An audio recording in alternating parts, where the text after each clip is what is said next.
男孩仅仅是修复了一把魔剑，竟开启了刷副本变强的道路。而这些刚刚苏醒的武装死士就是第一关，但罗伊却丝毫不慌，只因他在仪式中觉醒了4种非自然属性力量。根据漫长的历史记载，龙族中仅出现过2个3重属性，而他们也都成为了当时不可一世的存在。这不禁让几个元老对他的未来产生好奇，这个小家伙的一生究竟会是一个怎样的传奇？原来幼龙的前世是一名身患绝症的患者，在和病魔抗争4年后，随着那高低起伏的生命线慢慢重归于零，男人最终还是离开了人世。然而伴着一道刺眼的金光亮起，大家也都知道意味着什么。没错，他带着前世的不甘转生了。此时一个长发飘飘的男人出现在他的眼前，这不禁让他感到疑惑，直到看到镜子中的自己后，他才突然意识到自己竟然转生成了一只小白龙。这一幕顿时让他难以置信，哇靠，这不是在做梦吧？随着他那惊慌的表情和稚嫩的嘶吼，响彻整个龙堡过后，最终他还是接受了这个事实。虽然看着镜中的自己有些不适，但转念一想反而还有点小激动，毕竟这可是无论在小说还是漫画中都有着崇高地位的龙啊。它不仅仅是世界上强大的存在，还是长寿的象征。而根据自己所知，每条龙平均的寿命长达10000年之久。前世自己因为身患绝症只能做个短命鬼，如今却转生成无病长寿的龙，这无疑是上天赐予的最好礼物。想到这里，他情不自禁地笑了起来。就在这时，一双大手将他缓缓抱起，而来人正是他的父亲。看到他如此的开心，父亲也不自觉地笑了。来吧，罗伊，我们该吃饭了。很快，罗伊便被父亲带到餐桌前，但他看着眼前的食物，内心却十分挣扎，因为他万万没想到，龙族的食物竟然是这种黏糊糊的东西。父亲则在一旁耐心地诱导他赶紧动手吃饭，如果饭凉了就不好吃了。而罗伊的心中早已万马奔腾，这尼玛真的是龙家能吃的吗？但一想到自己如今早已转生成龙，罗伊也只好硬着头皮吃了起来。可没想到食物刚放进嘴里，与舌尖碰撞到的那刻，就仿佛置身在了满是草莓的田野上，太好吃了。随后他又大快朵颐地把剩余食物全部干光。这时罗伊发现父亲正眼冒星光地注视着自己，这让他有些吃不下饭。爸爸的眼神好肉麻。父亲闻言却犹如晴天霹雳，爸爸是谁？谁是你爸爸？原来在这个世界并没有爸爸这个称谓。父亲还以为是他发音不对，紧接着便一本正经地让罗伊一定要叫父亲。罗伊非常鄙视地看着眼前的父亲，没想到这种蠢材也会是伟大的龙族成员。这时罗伊突然想起自己好像还不知道父亲的名字，于是他缓缓开口，父亲你叫什么？父亲闻言有些心寒，没想到自己的儿子过了1月之久才想到问起自己的名字。随后他缓慢地说出了杰纳洛克4个字，这让正在吃饭的罗伊顿时一怔，因为这个名字对他来说十分熟悉，该不会是那个漫画中的灭世狂龙杰纳洛克吧？想到这，罗伊不禁退到墙边，止不住的颤抖，紧接着二话不说便逃离了房间。之后罗伊来到龙堡中的书房，因为他要证实一件事情。很快他便找到了关于这个世界的书籍，果不其然，霍华德帝国，我前世死前看的那本漫画里出现的名字，难道我不是转生成为龙，而是穿越到漫画中了吗？这让我的小龙藏有点承受不住这个事实。这时父亲也一脸担忧地跟了过来，他也对儿子的反常行为一头雾水，难道是哪里不舒服吗？罗伊缓缓扭头看向一旁的父亲，也就是说这位温柔亲切的父亲就是那个毁灭世界的狂龙杰纳洛克。我还依稀记得杰纳洛克当时发疯的原因，正是自己的幼崽被人类杀害，难不成我就是他那个死掉的孩子？为了证实自己的猜疑，罗伊急忙朝着父亲询问自己排行老几。父亲见儿子一副心事重重的样子，立刻温柔地保证道，父亲只有你这么一个儿子，并且我还和你妈妈说好以后不会再生孩子了。这一句话瞬间让罗伊心如死灰，那么现在看来，那个死掉的幼崽不就是我吗？此刻我的脑袋有些晕眩，如果按照原作的剧情，我是必死无疑。想到这，我已经被吓得灵魂出体。再见了父亲，儿子以后不能尽孝了。父亲及时将他接住，看来这孩子今天实属有些不正常啊。然而他不知道的是，自己的儿子只是一个开启剧情的导火线，是一个注定要死掉的短命龙。前世的我就已经是一个短命鬼，没想到这辈子又是一个短命龙，为什么自己的命运会如此悲惨啊？随后罗伊趴在金山上恍惚了2个半小时，龙生中最痛苦的墨鱼龙没了钱没花料，难道我就要这样眼睁睁的等死吗？下一秒罗伊突然振奋起来，我命由我不由天，我绝不能就这么死掉。片刻后他再次来到书房查阅起资料，杰纳洛克是失去儿子后变成狂龙的，只要我能想起狂龙的登场时间，那么就能知道自己是什么时候死的，这样我就可以在死之前躲避掉被杀害的命运。这时我的脑海里突然想起次元历3589年，没错，就是这个时间。随后我将回忆起的事情记录下来，而现在是3090年，也就是我会在498到499岁间死去。随后罗伊会心一笑，以后的499年我一定要变强活下来。第二天罗伊像往常一样在疯狂炫饭，没想到龙族的食物越来越合胃口，我还要再来一碗。紧接着父亲手掌轻轻一推，又递来一大碗食物。就在这时，突然一只多彩虫子朝着他的碗里飞去，父亲见状顿时吓得冷汗直流，急忙大喝让他住口。旋即父亲大手一挥，直接推翻了他面前的饭碗。父亲莫名的行为让他气急败坏，眼看飞虫已经死去，父亲这才松了口气，差点就出大事了。这是我研究的人工生物，虽然不会伤害到我们，但它里面有剧毒，一旦吃下就会立即死亡。听到死亡2字，罗伊不由一紧，而父亲此时却在疑惑虫子是如何从研究室里逃出来的。此事过后，罗伊也并没放在心上，直到这天他路过一条长廊走道，就在罗伊认真查看书籍时，身侧的机关士兵眼睛突然闪了一下，下一刻他直接挥起手中的长刀朝罗伊砍来。罗伊突感后背发凉，扭头一看，顿时大惊失色。千钧一发之际，父亲再次及时出现，将他一把推开，并一把握住了即将挥来的长刀。旋即他的眼中散发出紫色星光，接着轰隆一声，硬生生的将这只机关士兵震得稀碎。而身旁的罗伊早已吓得四肢僵硬，没想到短短几日里差点死了2次。反观父亲又是一脸疑惑，明明自己设定好不攻击罗伊的。随后过了几天，天安稳的日子后，父亲决定带着罗伊外出玩耍，顺便看看外面的大好河山。父亲还告诉他，远处的山峰就是大地左边的泉池，那里有很多神奇的种族一起生活。罗伊看着远处的山峰不禁惊叹，这似乎比珠穆朗玛峰还要高，果然和书中看到的不一样啊。随后一只蓝色蝴蝶吸引了罗伊的注意，心情大好的他也忘乎所以的追逐起来。然而就在蝴蝶把他带离父亲的身旁后，天空突然乌云密布，下一刻一道闪电直接击打在他的身体，把他电得外焦里嫩。罗伊还没搞清缘由，60几道闪电接连不断的落在他的身上，这让罗伊更加确定原作的发展就是直到将他整死为止。父亲抱着奄奄一息的罗伊失声痛哭，我的好蛋儿啊，我一定不会让你死的。休养1日恢复过来的罗伊回想起昨日的场景，依旧瑟瑟发抖。谁能想到大白天的会遭遇闪电袭击，而且还是3次，肯定没错。看来原作是真想把自己逼死。不对，自己明明距离原作的死亡时间还有好几百年，结局也是死在人类的手中，可为什么现在自己会接连遭遇危险？难道是因自己下定决心想要逆天改命的缘故吗？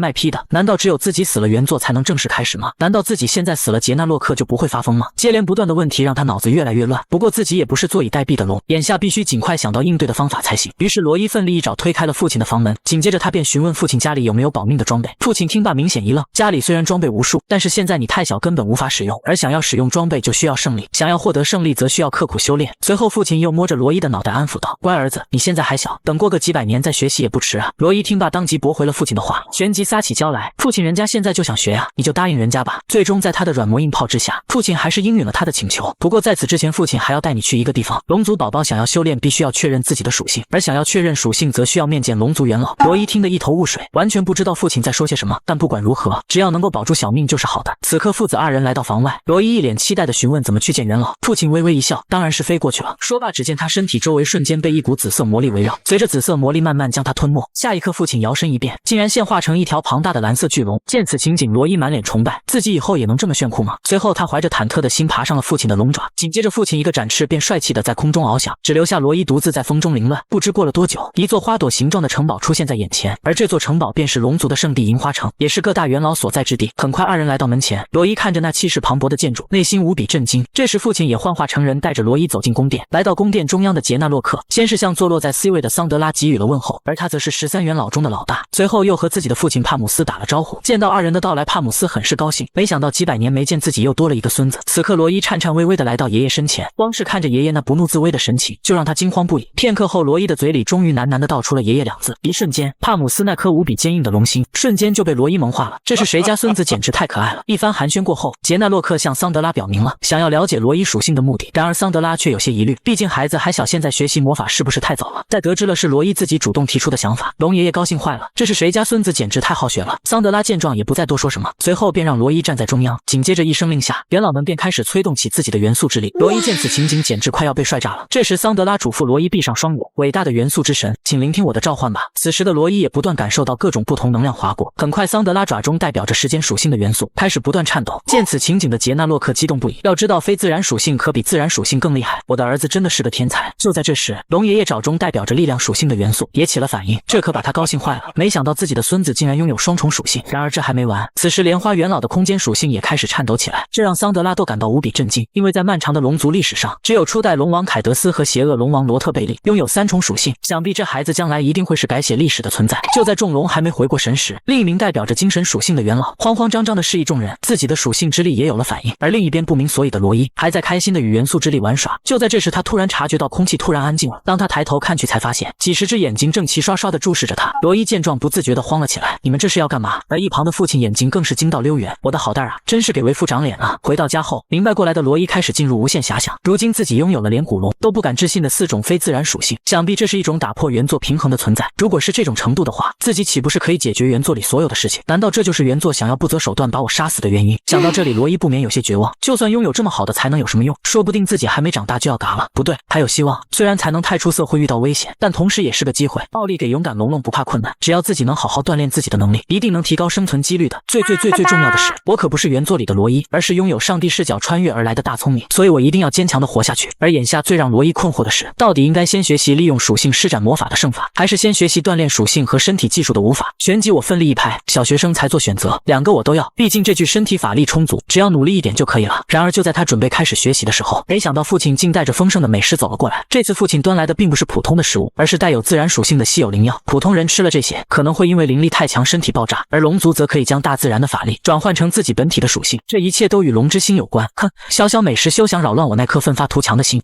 真香，父亲，我还要再吃一碗。可为什么我会越吃越困呢？很快罗伊便昏昏沉沉地睡了过去。这时他的上方突然出现一个不明物体，随后又幻化成一把叉子落在地面。第二天就在罗伊起床准备吃饭时，不出意外的话，意外来了。此时罗伊突然莫名其妙地摔了一跤，而昨天掉落在地面上的叉子就矗立在他摔倒的正前方。罗伊万万没想到自己居然差点被一个叉子害死。现在的剧情简直越来越离谱，看来以后要更加小心才行了。随后他再次进入了干饭时间，可吃着吃着他的眼前再次一黑，当他再次睁眼时，却发现自己又躺在了床上，这让罗伊感到十分奇怪，难道自己是在做梦吗？就在他一头雾水之时，父亲喊他干饭的声音再次传来，随后他恍恍惚惚地来到父亲面前，并将发生在自己身上的离奇事件告诉了父亲。父亲听罢一阵无语，紧接着便耐心地解释道：“我的乖儿子，你这不是在做梦，是睡眠期要来了，而龙的一生都需要经过2段睡眠期，你最近这么犯困，是因为第一次睡眠期就要到了，一般情况下也就睡个100年左右。”罗伊闻言犹如晴天霹雳，这不相当于让人快点杀了我吗？接受不了现实的罗伊直接泪奔起来，绝对不行，要死我也要死得明明白白。于是为了不睡觉，罗伊决定要做个终极计划才行。第一，不能吃饭，肚子饱了容易犯困；第二，不能洗澡，身体放松容易睡着；第三，不能运动，身体劳累容易疲惫。最关键的就是不能靠近床，一旦靠近床就想睡觉。可罗伊还没坚持1天，就感觉自己的灵魂被掏空了。可即使这样，他也没有放弃。每当困意快要来袭的时候，他就狠狠地拍打自己的脸，因为他自己心里清楚，没有任何事情会比活着还要重要。终于功夫不负有心人，他竟出乎意料地睁着眼睛睡着了。再次醒来的罗伊吓了一跳，我在哪？我在干嘛？我是死是活？父亲看着罗伊夸张的神态，露出了一副慈祥的笑容。好儿子，睡得还好吗？恭喜你度过了第一次的睡眠期。还没摸清状况的罗伊很是嘴硬，我哪里睡了？我只是眯了一会。旋即父亲蹲下身子温柔地说道：“儿子，祝贺你，祝你100岁生日快乐。”罗伊闻言顿时震惊无比，哇靠，眼睛一闭一睁，居然100年过去了。可罗伊不知道的是，他这沉睡的100年是如何安全度过的。原来就在100年前，父亲找到罗伊时，罗伊早已不知不觉进入睡眠期。父亲见状，小心翼翼地将他抱回床上。可令杰纳洛克没想到的是，自此以后的数十年，罗伊的身边总会发生一些不可思议的事情。房顶突然坍塌，床榻莫名起火，而这些意外在杰纳洛克眼中，就像是有人伪装成偶然想把罗伊害死一样。至此，杰纳洛克为了保证罗伊安全度过睡眠期，竟不惜牺牲寿元，整整保护了他60年。随后，杰纳洛克开始调查这一切的缘由。难道是有人想暗杀罗伊？可是谁会做这种事情？在这个世界，除了几个异种族，其他种族早就忘了龙族的存在。最重要的是，对方是如何躲过我的监视，伤害罗伊的呢？杰纳洛克怎么想都想不明白。于是他干脆一不做二不休，将所有会对罗伊造成威胁的东西全部毁灭，并且还对自己的父亲帕姆斯诉说了所有事情。帕姆斯示意他不必过于担心，毕竟天才的成长总会受到命运的嫉妒，就如同龙族的第1代龙王一样，他的一生也是伴随着无数的苦难和试炼。然而杰尼洛克却不这么认为，因为在他心中，不管是神还是命运，他都不允许自己的孩子受到伤害。画面一转，此时的罗伊正在对着镜子自我欣赏，好像除了帅了一点，还长高了不少。可最令他没想到的是，以前可都是不分场合不分时间的想杀自己，而自己睡了整整100年却安然无恙。难道是自己睡觉时可以免疫一切伤害吗？罗伊越想越摸不着头脑，真是原作新海底针啊！但不管过程如何，活下来总归是好的。就在这时，父亲喊他干饭的声音传来，然而父亲那浓浓的黑眼圈吸引了罗伊的注意。100年不见，父亲好像变憔悴了。仔细想来，这些年确实让他操劳不少。于是罗伊当即决定，从此以后要做个听父亲话的好宝宝。不知不觉又过了100年，罗伊也终于有足够的魔力现化成人。就在他如往常一样努力修炼时，身旁却传来了一道柔美的声音。只见一条毛巾浮在半空，缓缓向他飞来，而毛巾的下面竟是一只星光精灵。原来就在罗伊睡眠期刚结束的时候，父亲就为他准备了一份大礼。好奇的罗伊刚凑上前来，下一刻里面突然蹦出一只星光精灵，这可把罗伊吓了一跳。在本能的反应下，罗伊又顺势将它扇飞。哇靠，恶作剧吗？父亲怎么会送我一个大苍蝇？片刻后，清醒过来的精灵开始恭敬地介绍起自己。从他口中得知，星光精灵一生最大的荣耀就是侍奉龙族，为此他们还准备了各式各样的服饰来讨龙族主人的欢喜。罗伊听罢一阵无语，这不就是过家家的玩偶套装吗？我一个阳光帅气的大龙孩怎么会玩这东西？说罢便怒气冲冲地将它丢了出去，并要求父亲将它原封送回。星光精灵闻言当即拽着罗伊的尾巴痛哭起来，主人请不要抛弃我，只要能让我留下，我愿意做任何事。无奈的罗伊最终还是将它留了下来。不过他的能力还是挺不错的，拥有空间属性的他可以收纳任何东西，可以让自己随时随地吃饭学习，这感觉挺爽的。就在这时，天空突然乌云密布，雷电交错。罗伊见状脸色立刻阴沉下来，然而这次他非但没有害怕，竟还伸出手来迎接雷电的到来，因为他早已佩戴了可以吸收雷元素的石头，而这些地雷属性石不仅可以弱化强大的力量，还能在吸收一定雷元素后变成中属性石。嘿嘿，现在又获得了一颗中品。然而就在罗伊拆下之际，没想到贼老天还留了一手。不过幸好罗伊还修炼了空间圣法，原来罗伊为了抵挡不太强的伤害，他一直在修炼空间属性，这也导致了其他属性进展缓慢。但不管如何，这次也算有了成效。我相信只要时间足够，自己一定能活下来的。成功度过睡眠期的罗伊，也终于变成了一名帅气的小正太。这天正在干饭的罗伊突然察觉到父亲的情绪有些不对，随后父亲表示库鲁达克元老就要退位了，而库鲁达克元老推荐了自己接替他的位子。罗伊听罢直接竖起了大拇指，我的父亲果然很有实力。得到罗伊的夸赞，杰纳洛克十分高兴。原来在过去的岁月里，经过修炼变强的不止罗伊一人，杰纳洛克更是将自身的黑暗属属性提升至顶峰的境界。但在原作的设定中，杰纳洛克就是在黑暗和魔力双属性的加持下，最后成为了毁灭整个大陆的最强存在。但这次只要自己活着，应该就不会再发生这种事了。就在这时，杰纳洛克突然变得支支吾吾起来，这让一旁的罗伊摸不着头脑。从父亲口中得知，父亲在接替元老位置后就不能回家了。虽然家有幼崽的龙会放宽条件，但在那之前自己必须常驻银花城10年之久。闻言，罗伊很是失落。10年吗？为什么才10年啊？我还以为需要个几百年呢。10年的话，一眨眼就到了。父亲，你就安心的去吧。杰纳洛克听罢伤透了心，儿子翅膀硬了，不要父亲了。罗伊见状一阵无语，难道非要我哭着喊着求你别去吗？被看穿的老父亲随之哈哈一笑，我有那么玻璃心吗？我要走了，你真不挽留我一下吗？片刻后，父亲即将要动身前往银花城了，紧接着便叮嘱罗伊要好好吃饭，努力训练，身体不舒服要记得吃药。而罗伊却显得有些不耐烦，因为同样的话父亲已经说了100遍，自己又不是小孩子，一个人过10年没问题的。随后父亲又将一个小包裹递在他的面前，这是一个通信宝石，只要你在宝石中注入法力，就算我们相隔再远都能取得联系。见此，罗伊两眼放光，这宝石看起来价值不菲啊。紧接着他便抛出灵魂疑问，这东西也能和远在宇宙的银花城取得联系吗？父亲闻言立马傻眼，好像大概也许不能吧。罗伊顿时一阵无语。片刻后，杰纳洛克缓缓扇动翅膀就要启程，而在空中他还不忘嘱咐儿子，千万不要随意离开城堡，外面的世界很危险。见到父亲走远的罗伊也是松了口气，父亲何时变得如此啰嗦？但仔细想想，这么多年，父亲一次次救自己于危难之际，放心不下也是正常的。不过眼下就是一个人生活了，想想还有点小激动呢。可令罗伊万万没想到的是，此时的龙堡里竟跑来了2个调皮的小家伙。罗伊见到2人很是头疼，自己好不容易可以一个人安静的修炼，为什么父亲还要请来这2个小家伙来折磨我？原来这2个小家伙是住在隔壁山上的异卵双胞胎，因为他们的父亲也去了银花城，所以才把他们放在这里。这个是卡尼，是双胞胎中的姐姐；这个是卡恩，是双胞胎中的弟弟。而看似天真烂漫的姐弟俩，实则却是一对名副其实的小话痨。此时弟弟卡恩看罗伊情绪不好，便拿出一把紫色长剑，说要跟他一起玩耍。罗伊见状满脸震惊，这把紫色宝剑一看就不是凡品，旋即便急忙询问2人此剑的来历。原来这是姐弟俩从父亲的仓库拿出来的。对此罗伊很是疑惑，你们真的得到卡洛斯叔叔的同意了吗？看到2人心虚的神情，罗伊心中已经有了答案。随后他仔细端详起手中的长剑，这是把拥有空间属性的魔剑，而且它蕴含的空间之力似乎比自己大好几倍。这时罗伊又惊奇地发现，魔剑顶端竟存在着一颗魔法石，看样子是魔法回路出了问题。虽然星光精灵同样拥有空间属性，但对此也是束手无策。可他知道的是，一般像这种回路复杂的魔剑都设置了亚空间，并且亚空间可能会非常大。罗伊听罢当即露出一丝不怀好意的微笑，从龙族仓库里拿出来的剑，亚空间里肯定有很多稀有珍贵的宝物。现在我宣布，这把魔剑是我的了。随后罗伊经过几个小时的奋战，终于将魔剑的魔法回路修复了。姐弟俩也有些迫不及待。紧接着罗伊开始慢慢注入法力，可令罗伊没想到的是，魔法石竟会吸收如此多的法力，这让罗伊更加好奇，里面究竟会存在多少好东西。然而好东西没吐出来，一个传送空间竟出现在众人面前。随着空间越来越大，罗伊顿感大事不妙，可还没等众人反应，他们瞬间被吸入到空间里。再次清醒过来的众人已经身处在一个洞穴之中。这时魔剑的宝石开始剧烈晃动，下一刻便破碎开来。3人见此顿时傻眼，完蛋了，罗伊把我的剑能坏了。罗伊急忙解释，坏的不是剑而是属性石。完蛋了，罗伊把我的属性石能坏了。事已至此，罗伊只想搞清缘由，于是他便向卡尼询问这把剑的主人是谁，是否也拥有空间属性。卡尼也只是听说这把剑的主人是自己的曾祖奶奶，其他的事情他也一概不知，这让罗伊感到十分为难。毕竟最起码要摸清这把剑的用途，才能想到离开的对策。就在这时，星光精灵的呼喊吸引了罗伊注视，只见不远处插着一把长剑，而那把长剑竟与手中的魔剑一模一样。罗伊顿时恍然大悟，原来魔剑上的魔法石并不是什么亚空间仓库，而是连接着2个空间的移动圣法。知晓一切的罗伊追悔莫及，看来做龙也不能太贪心啊。但眼下更重要的是如何离开这里，于是他便带着众人向洞穴深处走去。很快他们就来到了洞穴的尽头，可没想到被冰墙堵死了。但这对罗伊来说简直就是小意思，伴随着空间法力从他手中丢出，下一秒洞口立即被炸开了。可众人还没高兴多久，就被眼前的景象惊呆了。只见一座巨大的冰山矗立在众人眼前，从星光精灵口中得知，这座冰山是大陆右边的犬齿，而大陆右边的犬齿是处在冬季大陆的最东边，也就是说我们现在身处在距离龙堡千里之外的地方。罗伊听罢瞬间破防，谁能带我回家呀？原来就在罗伊修好魔剑的属性石后，众人竟直接被传送到大陆的最东部。从星光精灵口中得知，这个世界的设定是由4个巨大的大陆组成，每个大陆1年4季都是同样的气候，春之大陆全年气候温和，夏之大陆阳光灼热，秋之大陆4季凉爽，最后则是刮着寒风下着大雪，气候十分残酷的冬之大陆。而龙族则是居住在位于春之大陆的高山上。罗伊听罢顿时明白了一切，现在看来我们是身处在距离春之大陆最远的冬之大陆上。想到这里，罗伊内心瞬间崩溃，就算是漫画里龙宝宝离家出走的俗套桥段，但这情况是不是太过分了？况且自己也从来没想过离开龙堡，毕竟自己随时随地都面临着被杀的可能。等等，如果被父亲发现我从家里消失了会怎么样？说不定也会一急之下变成狂龙，最终毁灭整个世界吧。看来原作也是在想方设法推动剧情发展啊。就在这时，罗伊突然想到了父亲留给自己的通信石，可就在他重燃起一丝希望之际，不如所料，这破石头竟然真的联系不到远在银花城的父亲。思索片刻后，罗伊询问星光精灵可不可以穿过东边的海域回家。闻言言，精灵当场否决了这个想法，因为隔绝着两个大陆之间的海域早已被远古恶龙的魔气污染，如今的海域里盘踞着各种庞然大物，就算是成年的龙都不敢轻易靠近。罗伊听完只好作罢。那通过大陆回去又需要多久呢？经过星光精灵的计算，如果不行的话，大概需要10年左右。罗伊若有所思，这样看来，说不定能赶在父亲回来之前回家。随后他便跟姐弟俩说明了现在的情况，我们必须要在10年内赶回去。卡尼满脸疑惑，飞回去难道不好吗？罗伊顿时无语，你想让全世界知道我们的存在，然后让不怀好意的人类猎杀我们吗？所以我们不仅不能飞回去，还要装作普通人类一样花10年走回去。此时卡恩举手示意，如果10年内回不去怎么办？罗伊听罢顿时压低声线严肃地说道，如果父亲们回去发现我们不在，就会满世界的找我们，找不到我们就会把整个大陆变成一片火海。谁知姐妹俩听完不仅没有害怕，还露出一副事不关己的神色。罗伊气得咬牙切齿，但又无可奈何，看来要换个说法才行。如果我们没有在规定时间内回家，父亲们就会十分生气，也许卡洛斯叔叔就不会再给你们买零食和玩具。此话一出，犹如晴天霹雳，姐弟俩瞬间慌了。果然相较于大陆的生死存亡，零食和玩具对他们来说更为重要。紧接着罗伊示意二人，接下来由自己担任队长，一切行动要听队长指挥。可没想到两人竟争先恐后要当。见此情景，罗伊整理了一下凌乱的刘海，义正言辞地说道，队长不仅需要帅气的外表，还要有足够的才华才行。可姐弟俩却以比罗伊大，急于反驳。罗伊听罢瞬间恼火起来，你们这些幼稚的家伙，只不过是比我早1个月出生，况且是我先提出的当队长，所以现在我就是队长。略。